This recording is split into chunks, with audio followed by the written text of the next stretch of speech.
গাড়িটা মনে হয় নষ্ট হয়ে গিয়েছে।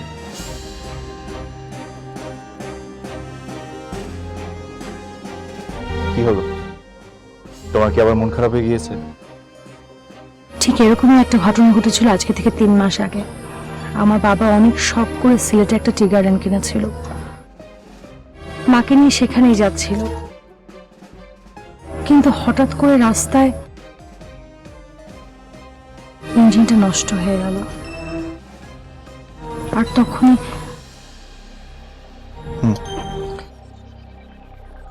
আমি তোমাকে কতবার বলেছি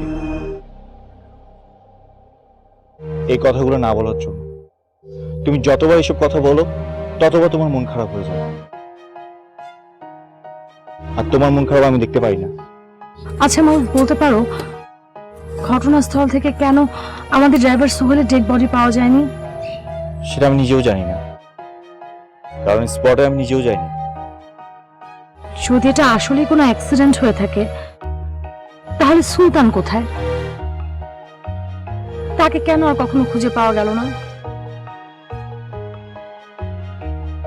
আমার মনে হয় এটার পিছনে অবশ্যই কোনো কনস্পিরেসি আছে। হতে পারে। তোমার কাছে যে ইনফরমেশন আছে আমার কাছে ঠিক সেই ইনফরমেশন গুলোই আছে।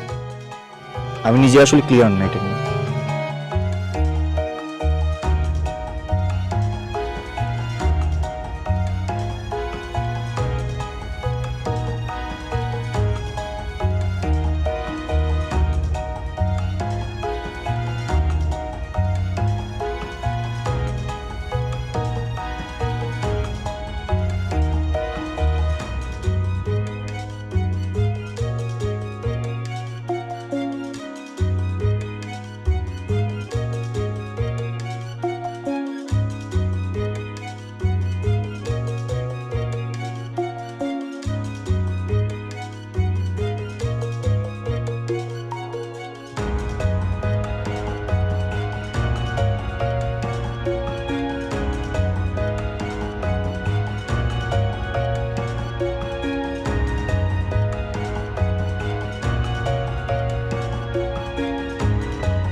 এক্সকিউজ মি,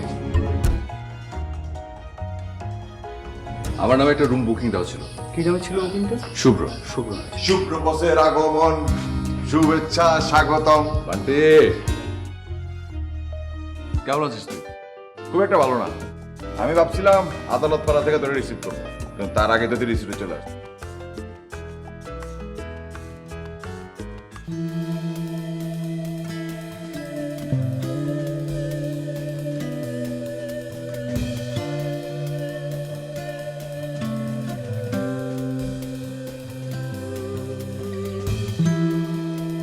গাড়ি স্টার্ট হয়ে গেছে, উঠো।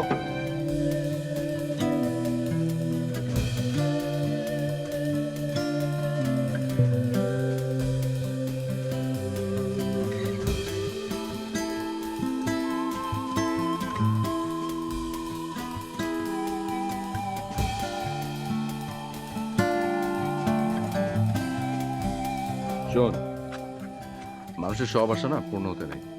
কিছু কিছু আশা অপূর্ণ রাখবি, তাহলে দেখবি জীবনের আসল মানেটা খুঁজে পাবি।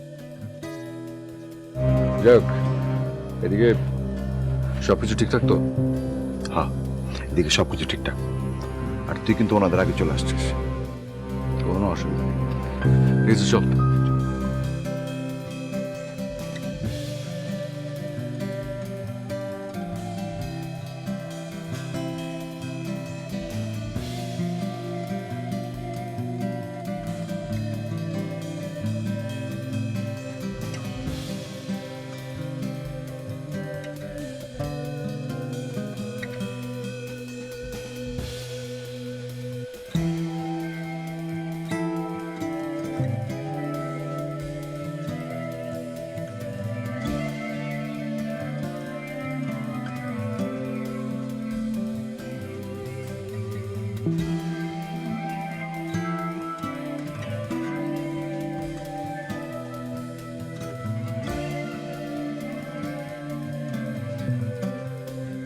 দেখেছো রিসোর্টটা অনেক সুন্দর না? কেবল তো এলাম, এত অল্প সময় কোনো মন্তব্য করতে চাই না। Excuse me. হ্যাঁ, গাড়িতে কিছু লাগেজ আছে, এগুলো একটু রুমে পাঠানোর ব্যবস্থা করুন। চলো।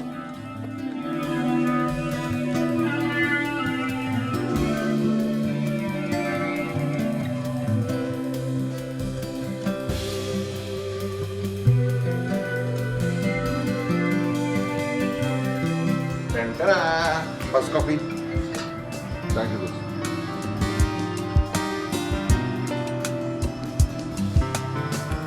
আমি যখন প্রকৃতির মাঝখানে আসি না, তখন একজন খুব মিস করি রোজ। কারে? আমাকেও ভাবি রে, মানে এক্স গার্লফ্রেন্ড রে? ভুল। আমি যাকে মিস করি সে অত্যন্ত সম্মানিত ব্যক্তি, জীবনানন্দ দাশ, যিনি অন্যতম কবিদের মধ্যে একজন, যে প্রকৃতিকে খুব ভালো করে মেলে ধরেছে তার কবিতায়। আচ্ছা দোস্ত, আমরা যে কাজে আসছি এই কাজের সাথে কবি বা কবিতা কোনটা যায়? তা অবশ্য যায় না। আচ্ছা, ওরা কিন্তু বিশ্বরে দিকে গেছে। গুড। তাহলে ভদ্রলোককে যত তাড়াতাড়ি সম্ভব আমার সাথে দেখা করতে বলুন, হাতে কিন্তু সময় খুব অল্প। ঠিক আছে, তাই ব্যবস্থা করতেছি। চল হবে, হ্যাঁ আসতেছি।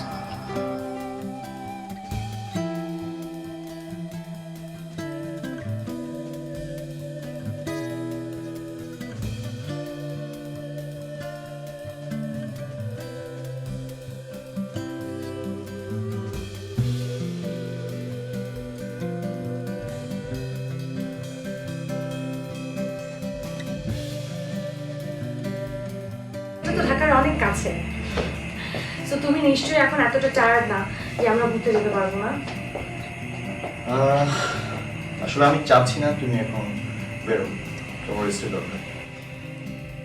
ঢাকায় আমি সারাদিন রুমের ভেতরে থেকে বোর হয়ে যাই, এই জন্য তুমি আমাকে জোর করে বাইরে ঘুরতে নিয়ে এলে। এখানে এসে কি রুমে বসে থাকবো? দেখো, আমরা ঢাকার অনেক কাছে আসছি, জানি এটা আমার জন্য কিছু না, কিন্তু তোমার জন্য অনেক কিছু। আমি চাচ্ছি তুমি একটু রেস্ট নাও, ওকে?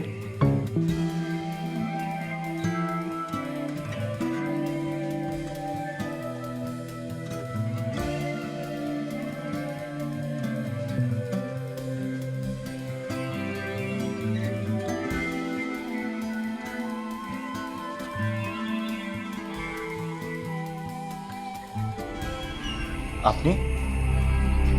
স্যার, আমি স্যার আপনার সাথে একটু কথা বলতে আসছি। আমি স্যার এই রিসোর্টের সেকেন্ড ম্যানেজার হিসেবে জয়েন করেছি, তাই কিছু স্যার ফর্মালিটিস লাগতো। আচ্ছা ঠিক আছে, আপনি যান, আমি আসছি। আসেন।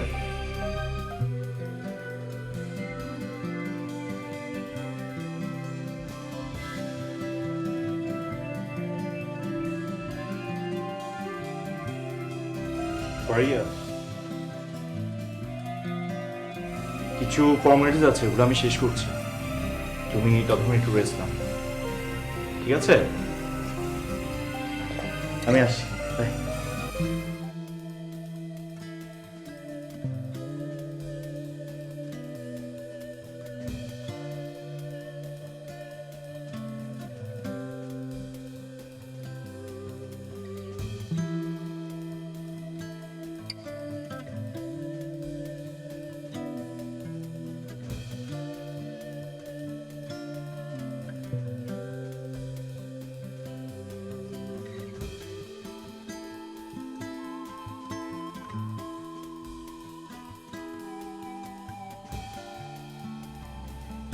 বান্টি,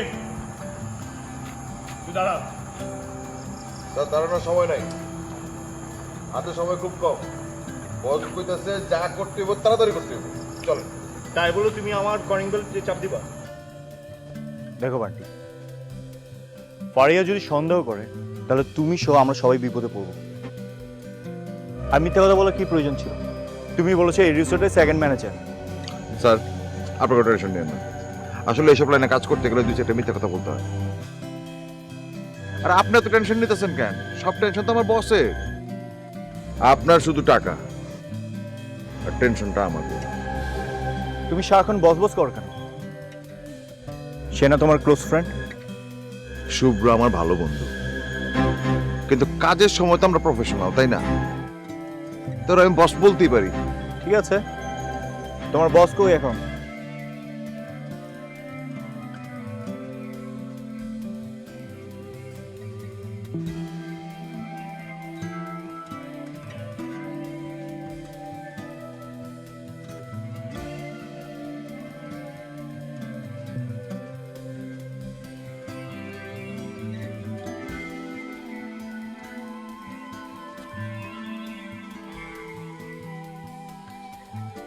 মারুফ কি আমাকে সত্যি সত্যি ভালোবাসতে পেরেছে?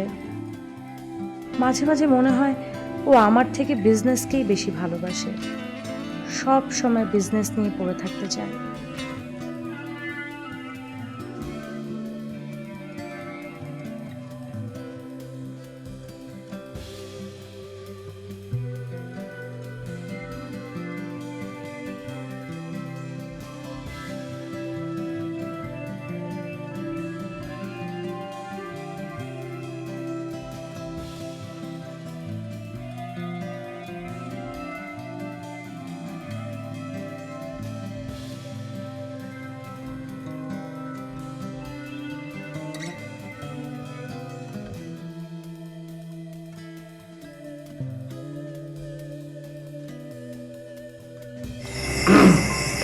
বসুন।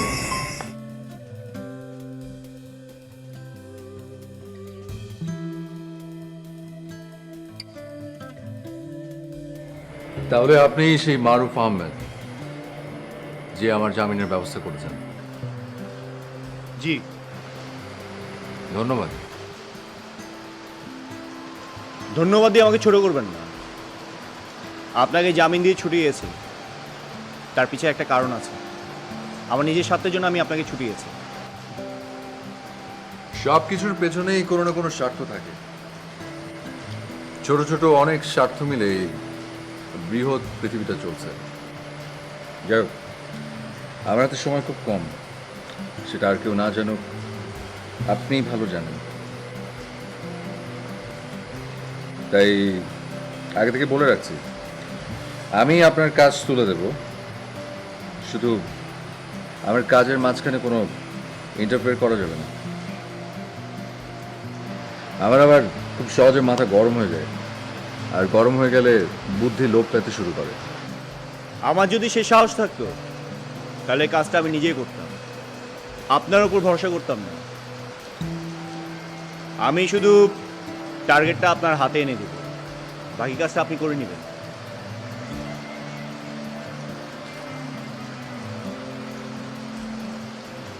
এই নিন, এখানে অ্যাডভান্স আছে, বাকিটা কাজ শেষ হওয়ার পর পাবেন। আর বাকি আপডেট আমি পার্টির মাধ্যমে জানিয়ে দেব। ঠিক আছে, তাহলে আমি আসি। মারুফ সাহেব শুনুন, কাজটা আজকে হবে না সে ব্যাপারে নিশ্চিত থাকুন, কারণ আজ আমার বিশেষ একটা দিন।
দোস্ত 12টা তো বেজে গেল, একটু পরে তোমার বার্থডে।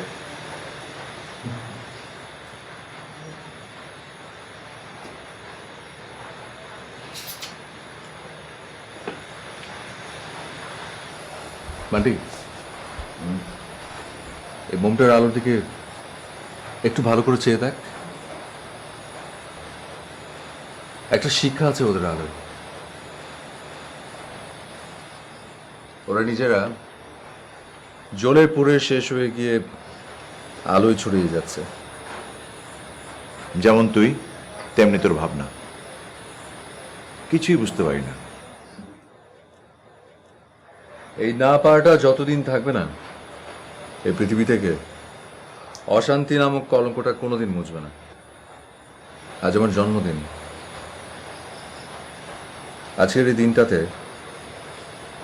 কেউ একজন আমাকে রাস্তা থেকে কুড়িয়ে এনেছিল, তারপর সে নিজে জলের পুরে শেষ হয়ে গিয়ে আমাকে আলোকিত করতে চেয়েছে। আমি মাঝে মাঝে একটা জিনিস ভাবি, জানিস কি? হতে পারে এটাই আমার শেষ জন্মদিন, যেটা তোর সাথে আমি পালন করছি। হতেই পারে আজকের রাতটাই আমার শেষ রাত, যেটা সুখস্মৃতি হয়ে যাবে আগামীকাল। কিসব উল্টাপাল্টা বলিস না। শোন, এসব কিছুই হবে না, এখন অনেক হয়েছে, কেক কাট।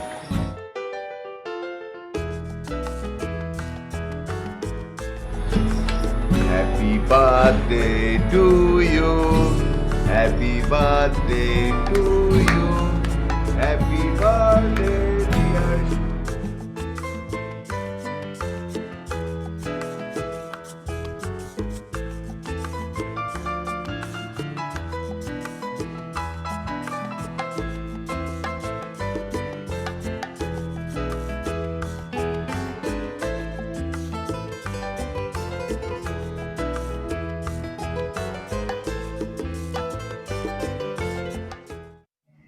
Good morning. তোমার কফি। Thank you.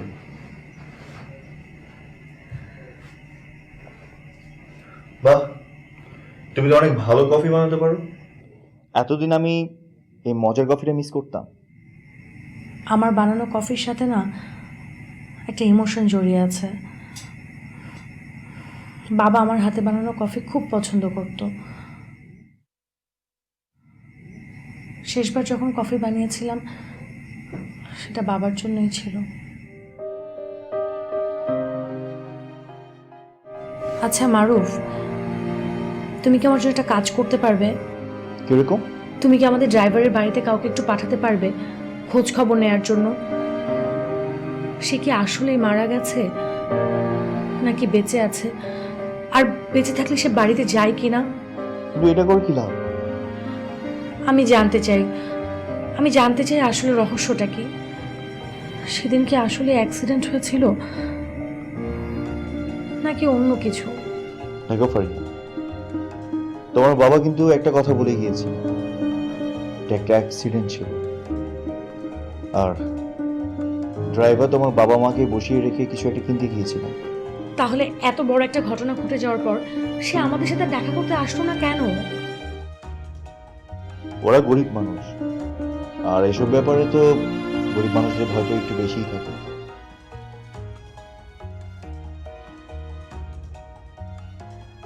কফির মজাটা নষ্ট করি না। তোমাকে কতবার বলেছি এই প্রসঙ্গে আর কোনো কথা বলবে না। তোমার কি মনে হয় না এই বিষয়টা আমাদের আরেকটু খতিয়ে দেখা উচিত ছিল? ফারিয়া, আমি কিন্তু আর নিতে পারছি না। যা করা তাড়াতাড়ি করতে হবে, বেশি সময় নিলে বিপদ হতে পারে।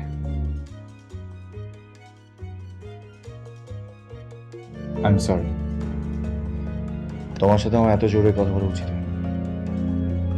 আমি আর একটু ফ্রেশ হয়ে আসি, তারপর আমরা দুজন একসাথে বেরোতে যাবো, ওকে? আর তুমি এভাবে মন খারাপ করে থাকবে না।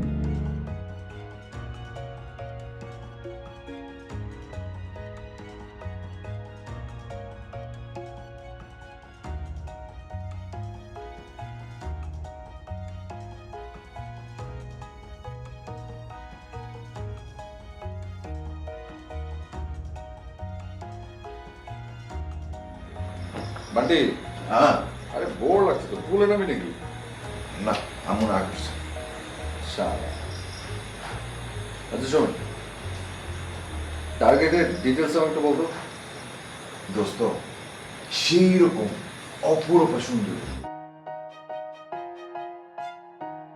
মেয়ে মানুষ, তাইলে আমি এর মধ্যে নাই, আমি পারবো না। আরে পারবি না কেন? আরে ভাই বুঝিস না কেন, মেয়েরা মায়ের জাত। ছেলেরাও তো বাপের চাপ,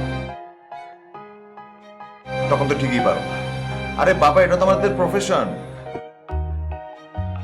আচ্ছা ঠিক আছে, তাহলে তুই ডিল কর বিষয়টা, তুই পারবি। মাথা খারাপ, আমি কি বস থেকে আর বস হওয়ার কোনো ইচ্ছা আমার নেই। তুমি বস, তুমি দায়িত্ব নিবা, ঠিক আছে? আমি ওদিকে একটু বস নিই।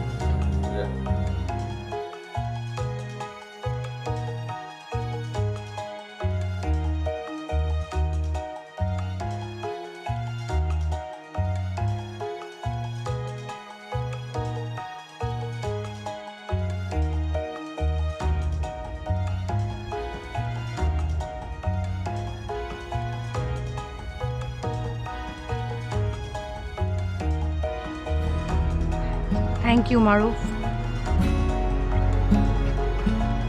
হঠাৎ থ্যাংক ইউ কেন? আমাকে এতগুলো সুন্দর মোমেন্ট উপহার দেওয়ার জন্য। ও আচ্ছা,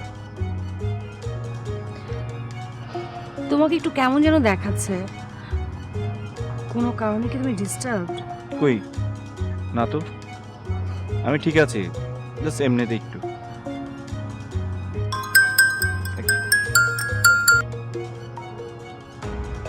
হ্যালো, কি বলছেন এসব? দেখুন, আপনাদেরকে দিয়ে কোনো কাজ করা সম্ভব না। একটা ইম্পর্টেন্ট কাজ আপনাদেরকে দিয়ে আসছি, সেটাও আপনারা ঠিক মতো করতে পারছেন না। বুঝতে পেরেছি, আপনাদের কিছু করা লাগবে না, যা করা আমি করছি। ক্লিয়ার?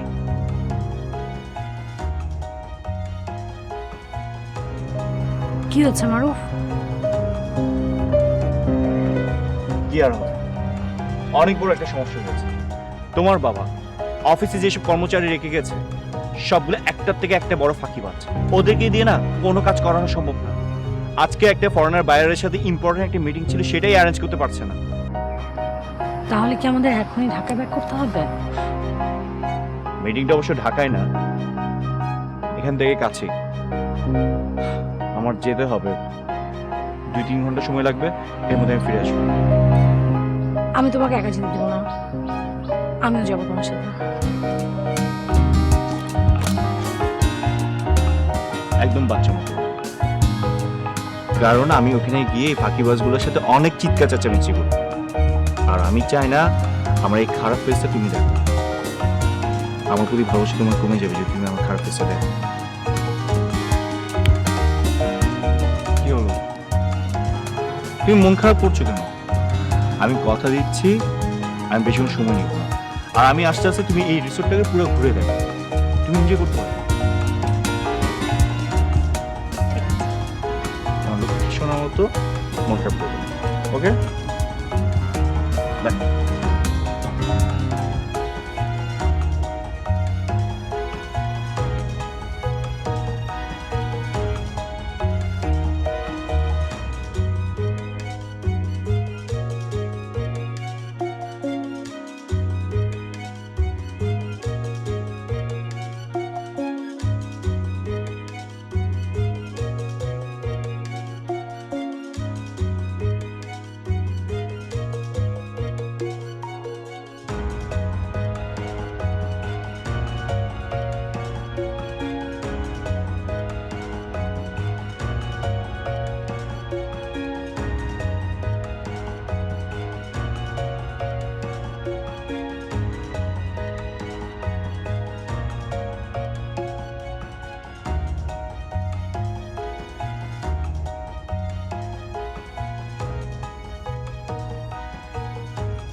ফারিয়াকে আমি রেখে আসছি, কাজটা যত তাড়াতাড়ি সম্ভব শেষ কর।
বন্ধু, হাতে খুব একটা বেশি সময় নেই।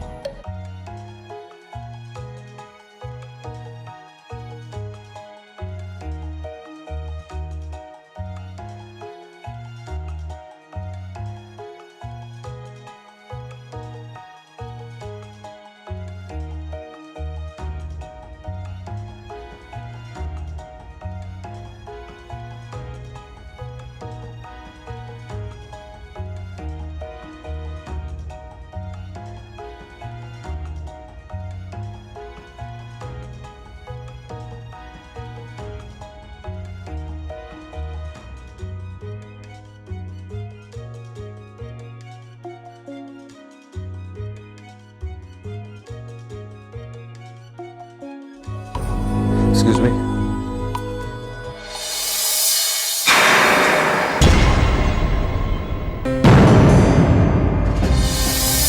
ফারিয়া, তুমি? শুভ্র, তুমি এখানে? তুমি কি, না মানে হ্যাঁ আমি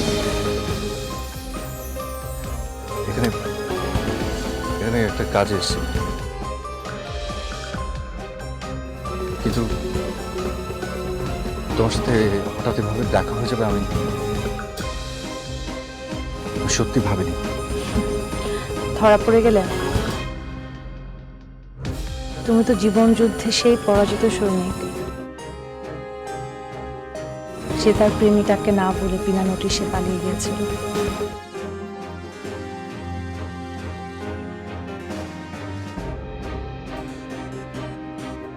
তখন আসলে আমার কিছু করার ছিল না। তখন আসলে একজন ভালো প্রেমিক কিংবা স্বামী হওয়ার থেকে দরকার ছিল আমার জন্য একজন ভালো যোদ্ধা হওয়া। হঠাৎ কি এমন ঘটেছিল যে তোমাকে আমার কাছ থেকে পালিয়ে গিয়ে একজন ভালো যোদ্ধা হতে হলো? সে অনেক গল্প, অনেক ইতিহাস, তোমাকে কখনো বলা হয়নি। আসলে সেই সুযোগটা নেবার চেষ্টাও করি।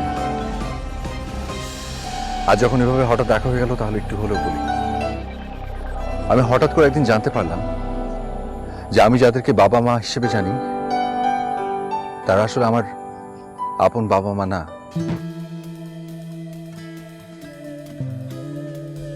আমি ছিলাম ডাস্টবিনের পাশে পড়ে থাকা ক্ষুধার্ত একটি শিশু, যাকে একটি লোক কুড়িয়ে এনে তার ঘরে ঠাঁই দিয়েছিল।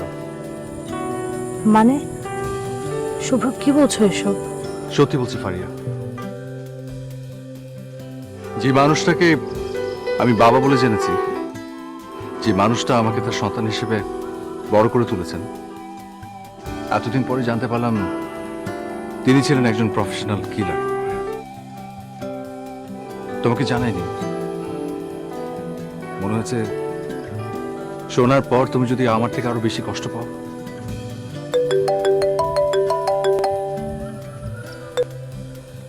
বান্টি, আমি এক্ষুনি তোকে কল দিচ্ছি, রাখ। ফারিয়া, তুমি কি আমার সঙ্গে একটু অপেক্ষা করবে? আমার ছোট একটু কাজ আছে, আমি আসছি।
আপডেট কি?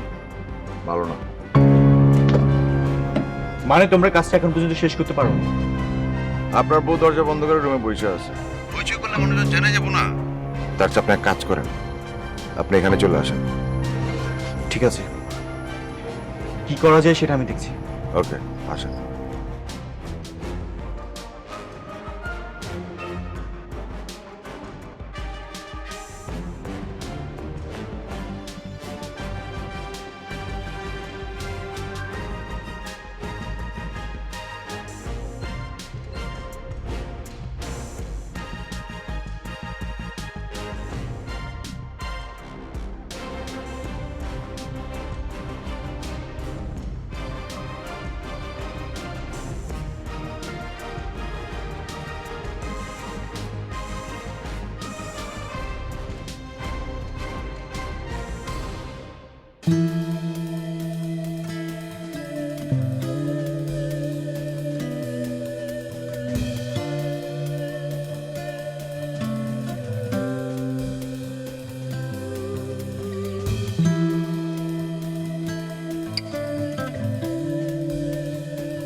প্রত্যেকে যেগুলো আসে নিজেকে ভাবে মিস ওয়ার্ল্ড।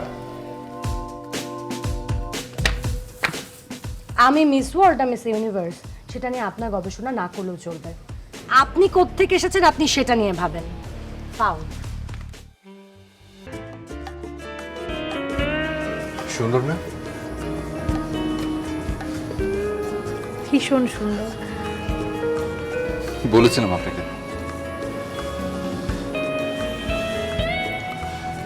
তবে আমি তো আপনার কাছ থেকে এটা আশা করিনি, জানেন?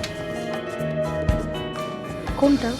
এই যে এখানে আমার সাথে একা একা চলে এলেন। আপনি কিন্তু আমাকে ভালো করে চেনেনই না, তারপরেও রিস্ক এলেন।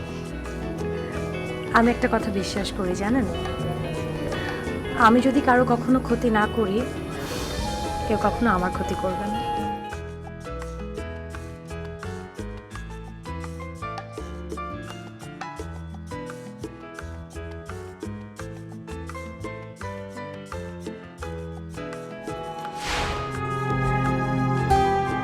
আমার সাথে কি হচ্ছে এসব কোনো কিছুর হিসাবে মিলাতে পারছি না।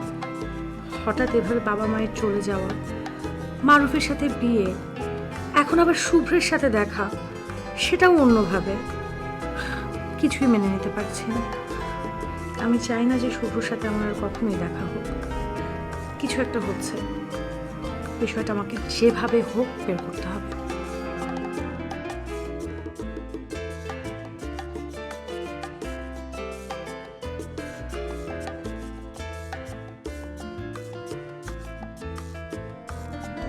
একটা সুযোগ করে দিলাম, কিন্তু সেটা কাজে লাগাতে পারলেন না। ভরসা হারিয়ে ফেলেছেন মনে হচ্ছে। এখানে কিন্তু টাইম কিন্তু অনেক বড় ফ্যাক্ট। সঠিক সময়ে সঠিক কাজটা আমি করব। আপাতত আমার প্ল্যান মতো আপনাকে চলতে হবে। মানে আমার কথা মতো না চলে আপনার বিপদের সংখ্যা আছে। ঠিক আছে, বলুন। আপনার মোবাইল ফোনটা বের করেন। কিন্তু কেন? যা বলছি তাই করেন। মোবাইলটা সুইচ অফ করে দেন। মানে দেখুন না, বিজনেস পারপাস কিন্তু আমার অনেক ইম্পর্টেন্ট ফোন আসতে পারে। ঠিক এই মুহূর্তে এই কেসের থেকে কোনো ইম্পর্টেন্ট কেস কিন্তু আপনার লাইফে নেই, তাই যা বলছি সেটাই করুন। ঠিক আছে, আসুন আমার সাথে। কোথায়? কোনো প্রশ্ন করা যাবে না, আসুন।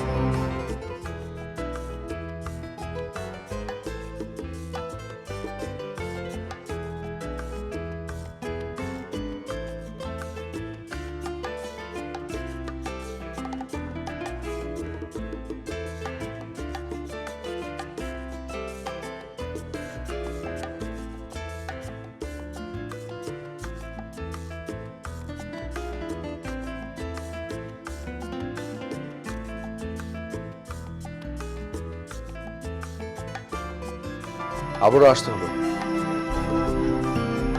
আসলে ফারিয়া, আমার ভেতরে বেশ কিছু প্রশ্ন ঘুরপাক খাচ্ছে। তোমার অনুমতি পেলে আমি তোমাকে সেগুলো জিজ্ঞেস করতে চাই। জানতে চাইবে তো আমি এখানে কেন? সেটা আমি বুঝতে পারছি তুমি এখানে কেন এসছো। তুমি বিয়ে করেছো কবে?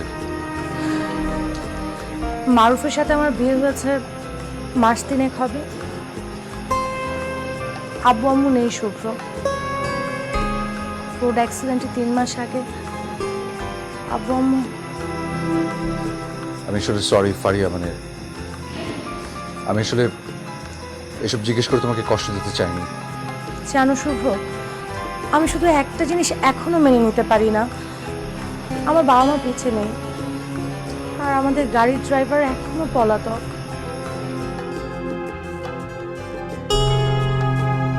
ফারিয়া, তোমার মারুফের সাথে পরিচয় কিংবা বিয়ে এটা হলো কি করে?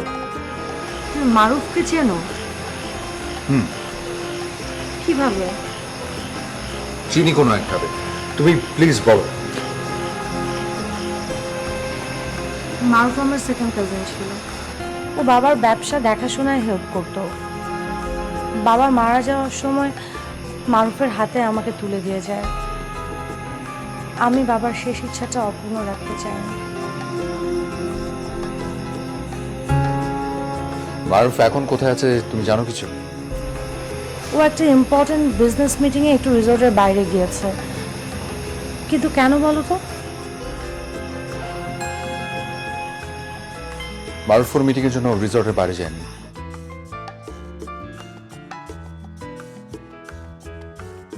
তোমার হাজবেন্ড মারুফ আমাকে ভাড়া করেছে তোমাকে খুন করার জন্য। কি বলছো তুমি এসব? আমি মোটেও বিশ্বাস করি না। এবং তোমার বাবার অ্যাক্সিডেন্টের ঘটনার সাথে মানুষ জন্য। তুমি কি ইন্টেনশনালি আমাকে এসব বলছো আমার সংসারটা ভাঙার জন্য, তাই না? না, এই রিসর্টে আসার আমার একটা উদ্দেশ্য ছিল।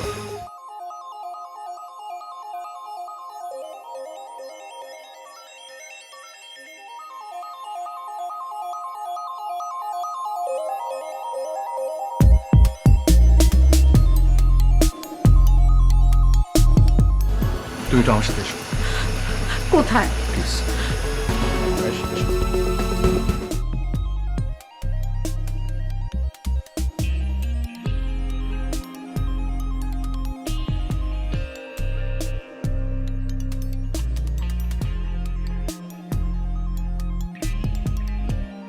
এসবের মানে কি? তুমি নিশ্চয়ই জানো আমি কতটা ভয়ঙ্কর হতে পারি। আপনার সম্পর্কে যথেষ্ট ধারণা আমার আছে মিস্টার মারুফ।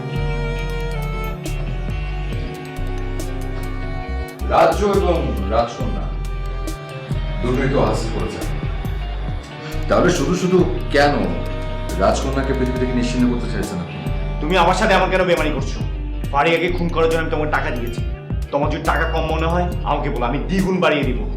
আর যদি তুমি কাজটা করতে না পারো আমি অন্য কাউকে দিয়ে কাজটা শেষ করাবো। এই চুপ!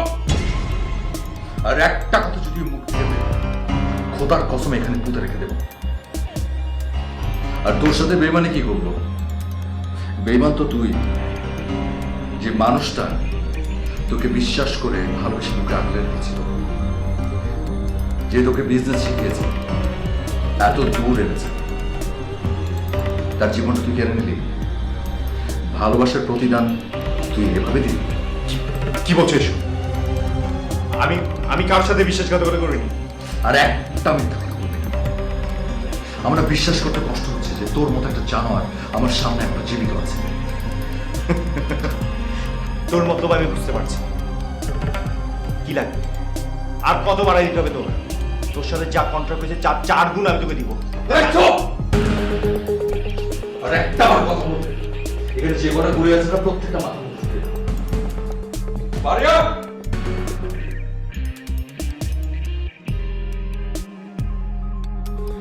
ফারিয়া মানে আমি আমি আমি কিছু করিনি।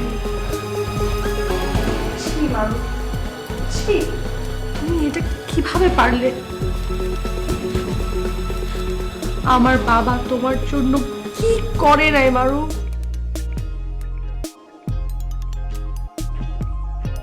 Faria, I am really sorry. আমি অনেক বড় অপরাধ করে ফেলেছি। এর জন্য আমার শাস্তি হওয়া দরকার। সম্পত্তির লোভে আমি অন্ধ হয়ে গিয়েছিলাম। প্লিজ, তুমি আমাকে গুলি করে মেরে ফেলো। সেই সিদ্ধান্ত আদালতে। কাজার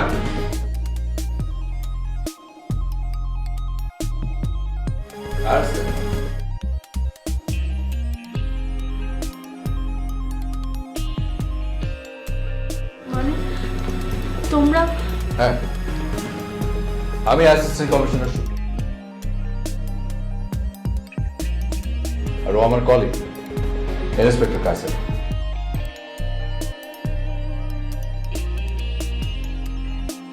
আর এটা ছিল আমাদের ছোট্ট একটা মিশন।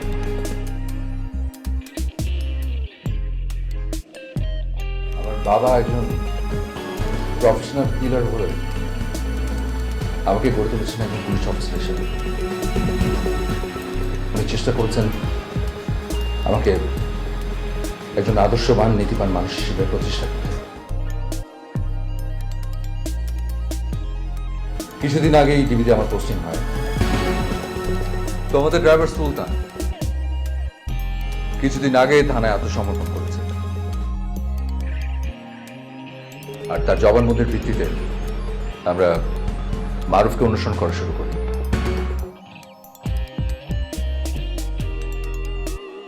সরি মারুফ, তোমাকে ধরার জন্য এত নাটক সাজানো হয়েছে। কাছে নিয়ে চল।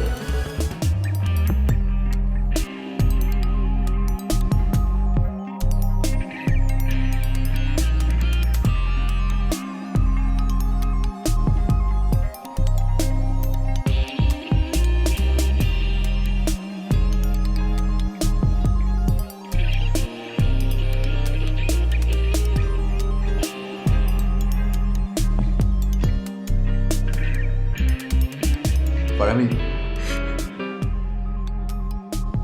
আমি জানি তোমার ভিতরে এখন কি ঝড় চলছে। Really feeling sorry for you.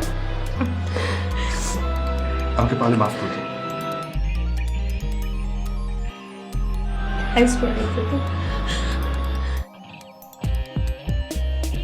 আসলে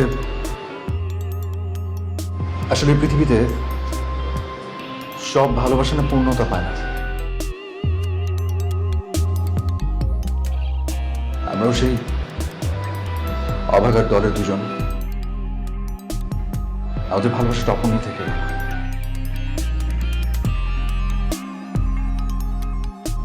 যাই হোক, থানায় কিছু ফর্মালিটিস বাকি আছে। তোমাকেও থানায় একটু আসতে হবে। নিচে তোমার জন্য অপেক্ষা করছি। তো প্লিজ একটু শব্দ